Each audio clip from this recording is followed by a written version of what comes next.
Tonight, people across the country mourning the 67 lives lost in that mid-air collision between a passenger jet and a military helicopter. Good evening, everyone. Welcome to West Coast Wrap. I'm Alex Savage. We have new developments tonight in that tragedy outside Washington, D.C. NTSB investigators say they have recovered the cockpit voice recorder and the flight data recorder from that American Airlines plane that was involved in the crash, and those recorders have now been moved to a lab for evaluation. All day long, dive teams have been out near Reagan National Airport searching the Potomac River for victims. Here's a live look at that area tonight. At least 28 bodies have been recovered at the site where the airliner and a Black Hawk helicopter both went down. Investigators tonight are not speculating about what may have caused this crash, but officials say conditions were clear as that flight coming in from Wichita, Kansas was preparing to land last night. An FAA report shows that staffing was, quote, not normal in the air traffic control tower at the time of this collision. Our intention is to have a preliminary report within 30 days, and the final report will be issued once we've completed all of our fact-finding and investigation. Now, we will not be determining the probable cause of the accident while we are here on scene, nor will we speculate about what may have caused this accident. Our mission is to understand not just what happened, but why it happened, and to recommend changes to prevent it from happening again. And the NTSB with a very complex investigation ahead of them. Meantime, military pilots here in the West say they are constantly training with the type of Black Hawk helicopter that was involved in that crash last night. Fox 10's Brian Webb spoke with one pilot who says coordination of those flights requires a lot of communication.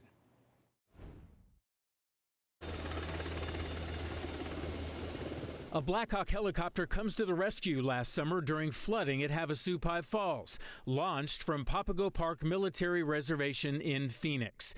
Colonel Harrell is a pilot and director of safety. Your heart goes out to every one of those folks that's involved. The colonel says the Black Hawks here are used in constant training, sometimes several flights a day, just like the chopper involved in yesterday's crash. So training, equipment, and communication are key. When I take off from here, we're talking to Sky Harbor and getting a clearance to take off from here. We have established corridors throughout the valley to ensure that we have separation from fixed-wing aircraft. This National Guard base is actually within the air traffic space of Sky Harbor Airport, less than 4 miles away. So when one of these helicopters takes off, they're not only communicating with military personnel, but with civilian air traffic control. We now have gotten that mid-air collision that we knew was inevitable. Mike Slack is an aviation attorney based in Texas and a pilot. He says flying into Reagan National Airport is serious business for anyone. Opportunity for two aircraft being at the same place and the same time is very high. Slack believes the NTSB investigation will include the mixing of military and civilian airspace, along with better communication systems in the air and on the ground. He hopes the findings will change things for the safer from D.C. to Sky Harbor and beyond. I think you'll see the NTSB be pretty aggressive and proactive on this because they have been hearing about the risk and now it materialized. I know personally what goes into making sure that civilian aircraft is safe, we're safe. So I got no problem on getting on an airplane and flying to DCA in a couple weeks. And that was Fox 10's Brian Webb reporting tonight from Arizona. Several members of the U.S. figure skating team were killed in that crash. And tonight, the skating community in the San Francisco Bay Area is mourning the sudden loss of athletes and parents who were on that American Airlines flight. At the Yerba Buena Ice Rink in San Francisco, 14 ice blue balloons are on display for members of the U.S. figure skating community who died in that aircraft collision. The San Jose Sharks hockey team also shared a message of grief today, saying, quote, "We offer our deepest sympathies to U.S. figure skating and all those who have been directly impacted." One woman in San Francisco says this tragedy affects the entire skating community. I always say if you know a skater, you know all of us. You know, 6 degrees of separation, I think they say. We have so many friends on the East Coast and the West Coast that constantly collaborate and work together. And we just all have a little dark spot in every rink in the country today. The White House says passengers on that jet were also from several different countries. Well, during his news conference at the White House today, President Trump suggested, without evidence, that federal diversity, equity, and inclusion efforts have undermined aviation safety. The president said during the Biden administration, the FAA was encouraged to hire workers with intellectual and physical disabilities. He claimed the FAA hiring program included air traffic controllers. The initiative is part of the FAA's diversity and inclusion hiring plan, which says diversity is integral to achieving FAA's mission of ensuring safe and efficient travel. I don't think so. I think it's just the opposite. And reporters today pushed the president to provide evidence for those assertions. What evidence have you seen to support these claims? It just could have been. We have a high standard. We've had a much higher standard than anybody else. I'm trying to figure out how you can come to the conclusion right now that diversity had something to do with this crash. Because I have common sense, okay? And unfortunately, a lot of people don't. For years, federal officials and lawmakers have raised concerns about the strains on the U.S. air traffic controllers in this country, citing exhaustion and burnout among many employees. Bay Area Congressman Mark DeSaulnier sits on the FAA Oversight Committee, and earlier today he weighed in on President Trump's assertions about FAA hiring practices. We have finally gotten qualified people, more people, filling those positions. One of the things we've heard about today is there might have been one air traffic controller trying to do two jobs. We've got to find that out. NTSB will. But the president's response is really quite outrageous. Congressman DeSaulnier said the United States has long had a shortage of air traffic controllers, and the current federal hiring freeze could reverse some of the recent gains that have been made to hire more controllers. You can find extensive coverage on this tragedy up at our website, westcoastwrap.com. Our online coverage includes updates from investigators there near Washington, D.C., and also profiles of the victims who died in that crash. Well, some of the biggest names in music are coming together tonight for a pair of benefit concerts, all to help wildfire survivors in Southern California. KTVU's Bailey O'Carroll visited the Intuit Dome today. That's one of the sites of tonight's performances. The biggest names in music all coming together for the same cause, to help those who are affected by the wildfires here in LA. We are at the Intuit Dome, where it is going to be a much different scene later tonight. Fire aid. This is one of the locations that this concert will be held at. The other location, that is at the Kia Forum. The second show, which will be the one here at the Intuit Dome, starts at 7:30. That includes artists like Billie Eilish, Lady Gaga, Stevie Wonder, Earth, Wind and Fire, Olivia Rodrigo, Sting, Jelly Roll, Lil Baby, and Katy Perry. That list also goes on. Now, this show will raise money to benefit fire victims. The concerts will be streamed across every major platform, including Netflix, Peacock, Max, Amazon Prime, and YouTube. That list also goes on. Folks will be able to donate throughout the concert tonight, even if you are watching from home in the Bay Area. And this is pretty cool. Clippers owner Steve Ballmer and his wife Connie saying that they will match every donation made tonight dollar for dollar during the live stream. Ticketmaster waiving all fees on those tickets, not participating in selling those resale tickets, because they want to ensure that all this money goes to those victims who were affected by the fire. You can do more to help on top of donating. You can also purchase different merch available online, including t-shirts like this one-of-a-kind artwork on the front, and then on the back with the fire aid symbol there, and then a list of just about every performer who will be between here at the Intuit Dome and the Kia Forum tonight in LA. Again, all of the biggest acts in music coming together to do what they can to help those victims of these fires. In LA, I'm Bailey O'Carroll, KTVU, Fox 2 News. And some of the other performers taking part tonight in those performances include Alanis Morissette, Green Day, Pink, No Doubt, and the Red Hot Chili Peppers. Coming up tonight here on West Coast Wrap, flames ripped through an abandoned paper mill in the Pacific Northwest. Tonight, witnesses left shocked by this scene in their community. Just kind of weird to see it burning. Yeah. I was coming down the hill earlier today, and you could see the glow in the air.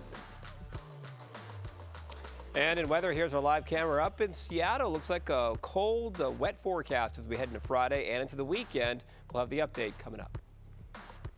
Well, this is where it ends. I'm not getting home. World War II veterans here in the West sharing their stories. We'll show you how they're getting help keeping history alive. A woman from Washington accused of killing a U.S. Border Patrol agent in Vermont last week was ordered to be held without bail today. 21-year-old Teresa Youngblood made her initial federal court appearance earlier this week. She's accused of opening fire on agents back on January 20th during a traffic stop that ultimately resulted in the deaths of Border Patrol agent David Malland and Youngblood's male companion. The gun that was used in the death of Agent Malland was purchased by a third person linked to a double murder in Pennsylvania. Court documents also say Youngblood took out a marriage license last November with a man who has since been charged in a separate murder in California. Firefighters in Oregon City, south of Portland, battled a massive fire at an abandoned paper mill today. Extra crews had to be called in here over concerns the fire could spread toward the downtown area. As reporter Deborah Gill explains tonight, this isn't the first time a fire has started at this site. We're on High Street on the bluff that overlooks Oregon City downtown. From here, you can see crews continue to dump hundreds of gallons of water on the destroyed structures to keep them from reigniting. Clackamas fire crews were called here at 3:45 this morning and then had to call 2 more alarms to bring in crews from several other agencies to help fight it. The good news is no one was injured, but their worry was that it could spread toward downtown or up the hill toward homes. Crews say they got it under control by about 8 this morning. Neighbors have been coming up here to take a look. They say they feel like fire crews know what they're doing and are not worried about their own safety, but say it's odd to see it as it's the second fire here in the last 4 years. It's just kind of weird to see it burning. Yeah. I was coming down the hill earlier today and you could see the glow in the air. I remember, I think it was about 4 years ago when this paper mill first caught on fire. I was here walking with my kids, and next thing you know, we heard fire truck, police car, and then just kept hearing them. And the Blue Heron property covers 23 acres and was a paper mill that operated until 2011. It's now owned by the Confederated Tribes of Grand Ronde as part of their reclaiming of ancestral homelands. The tribe released a statement saying they are disheartened by the fire. They are on site working with crews and investigators, and that safety is the top priority for everyone involved. Clackamas County deputies have Highway 99E through downtown Oregon City closed off, and it will likely be a lengthy closure. Fire crews say they expect to be out here all day. In Oregon City, Deborah Gill, Good Day, Oregon. Tonight, we're learning more about a plane crash in Orange County, California earlier this month that killed 2 people and injured more than a dozen others. The NTSB says the small plane appeared to have had a door open while in flight. The pilot was making an emergency landing when that plane crashed into a warehouse in the city of Fullerton. The NTSB says the door, which opened upward, had also been modified, which affected the warning system that would have alerted the pilot that it was open. People in some parts of Colorado are seeing snow piling up. A storm crossed that state early this morning, dumping enough snow to force some schools in Colorado Springs to switch over to remote learning for the day. It also packed wind gusts of up to 40 miles per hour.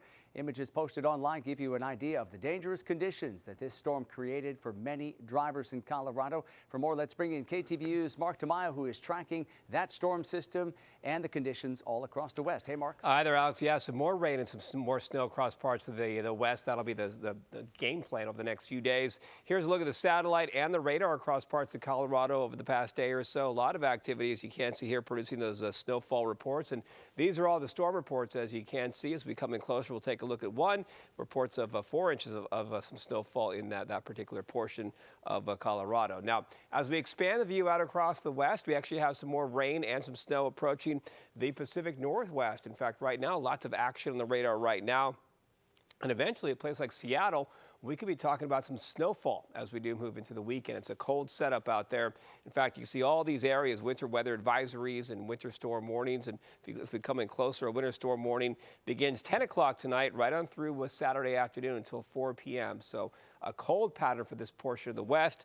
This was the scene today in Seattle. Lots of cloud cover, temperatures in the lower 40s. This afternoon in the San Francisco Bay Area, pretty much the same story with lots of clouds and temperatures a bit warmer, 53 degrees. In Southern California, as you can see here, but some haze or some patchy low clouds and temperatures in the upper 50s this afternoon. Current numbers right now, it's 57 degrees in Phoenix. Las Vegas is 53. Out toward Portland, Oregon, temperatures in the lower 40s at 42. And here is the plan for tomorrow. More rain for Seattle. Rain develops for San Francisco, so we'll actually see the rain move into Northern California for your Friday. Sunshine out toward Denver, and then clear skies for LA and also out in the Phoenix area for tomorrow. So clearly, this is where the bulk of the action is, as you can see, on Friday. Not only the rainfall, we showed you the winter storm warnings, the winter weather advisories, and out toward the Sierra as well. They will pick up some high elevation snowfall up above 7,000 feet. But look what happens in a Saturday. An atmospheric river is setting up offshore here, and that will lead to some more rain for the San Francisco Bay Area. It is dry, though, in Southern California, so all the action is kind of focused up to the north. Here's a look at the rainfall projections, and these numbers really adding up. And once again, rain for tomorrow in Seattle, but that could turn over to some maybe a rain-snow mix this weekend, and eventually some snowfall as that cold air continues to move in. So here's the plan over the next 3 days. Seattle definitely cooling off, only 40 degrees on Sunday. For San Francisco, it looks like a soggy stretch beginning tomorrow that will continue into the weekend. Los Angeles, just a mixture of sun and clouds, and pretty much the same story for Denver. In fact, temperatures could be warming up at close to 60 degrees. And if you want the sunshine, temperatures close to 80 degrees. We have that on this map as well out toward Phoenix. Temperatures could be in the upper 70s by Sunday. All right, that sounds pretty nice. Yes. Mark, thank you. Many employees who work for Washington-based Costco may soon see a pay hike. According to a memo seen by Bloomberg News, Costco plans to raise hourly wages for most store workers to more than $30. The announcement comes amid contract talks with unionized employees. Since July, Costco's starting hourly wage has been $19.50. Silicon Valley tech giant Meta has agreed to pay $25 million to settle President Trump's lawsuit over the suspension of his Facebook account. Trump accused Meta of censorship after his account was suspended following the January 6th riot at the U.S. Capitol. $22 million are expected to go to a nonprofit that will become the Trump Presidential Library, with the remaining $3 million covering legal fees. Before Trump's inauguration, Meta announced it was dropping fact-checking on its platform, which Trump and his allies had called for. Well, President Trump says he will decide by this Saturday whether new 25% tariffs against Canada and Mexico will exclude oil imports. He made that comment today, adding that the tariffs, quote, may or may not rise with time. The president has repeatedly threatened both countries with tariffs if they don't take action to interrupt fentanyl shipments or stop the illegal flow of migrants across U.S. borders. On Wall Street today, there were some healthy gains across the board. The Dow rose by 168 points. The Nasdaq added almost 50 points, and the S&P climbed by 31 points, going up 0.5%. A slew of profit reports came out from big tech companies like Tesla, Meta, and IBM, and those reports credited for today's gains on Wall Street. Coming up tonight on West Coast Wrap, shooting for the stars. Tonight, the developers taking another step toward turning Las Vegas into a space tourism destination. Also tonight, World War II veterans reaching younger generations. See what's helping them to share their stories of courage.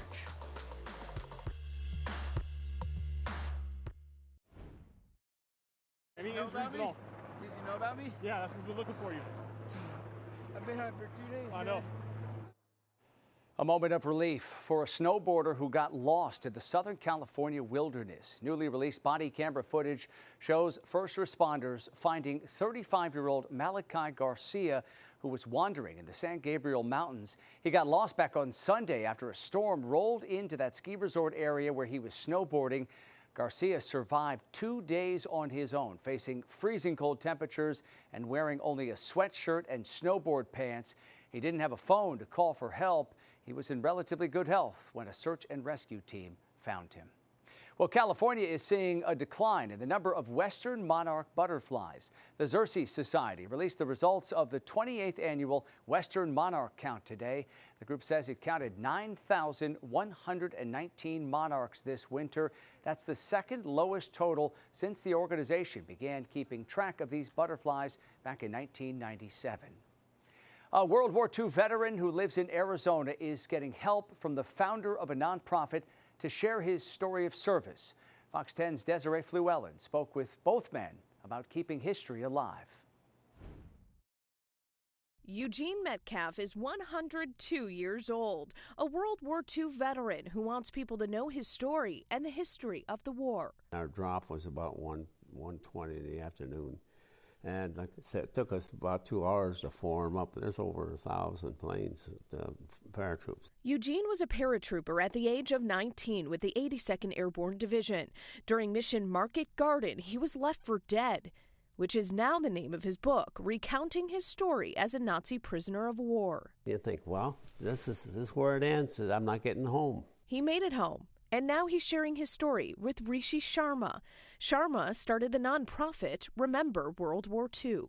I'm on a mission to meet and film interview every single World War II combat veteran of the Allied countries, and I've been on the road for about 9 years doing this. Sharma travels the world, from Canada to the UK to Australia and more, now having documented more than 2,600 World War II combat veteran stories. I feel that it's a very sacred obligation on my part to make sure that they're not going to be forgotten. That's why he's dedicated his life to living on the road, oftentimes living out of a rental car with a few clothes and his equipment. There's nothing more gratifying than to be able to look in the eyes of someone who fought for your existence and to feel that you're doing something positive for them. Sharma speaks with as many veterans in one location as possible, so if you know a veteran locally, he hopes to hear from you. He has no plans of stopping anytime soon. I'm going to be interviewing World War II veterans until they're no longer here. Desiree Fluellen, Fox 10 News. Such fantastic work that he's doing. So important to capture those stories. Finally tonight, we're getting a glimpse into how the West may become a hub for commercial and private space tourism. Developers have revealed some new renderings of what their Las Vegas spaceport will look like. They say the FAA has approved a runway extension of another 1,000 feet to accommodate space planes that are being built. Developers say the spaceport must finish a drainage study and also receive a grading permit before runway construction can actually begin. At this point, there's no timetable for when the project could be completed.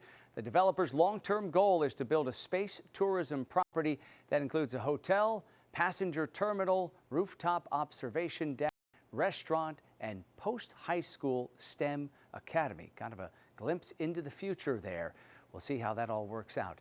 All right, that does it for West Coast Wrap tonight. We appreciate you watching. As always, you can stay up to date on all the major stories we're covering across the West Coast by heading to our website. That is westcoastwrap.com. And you can stream our shows on your smart TV. All you need to do is download the free Fox Local app. A beautiful look here at downtown Seattle and the Space Needle. Have a great night.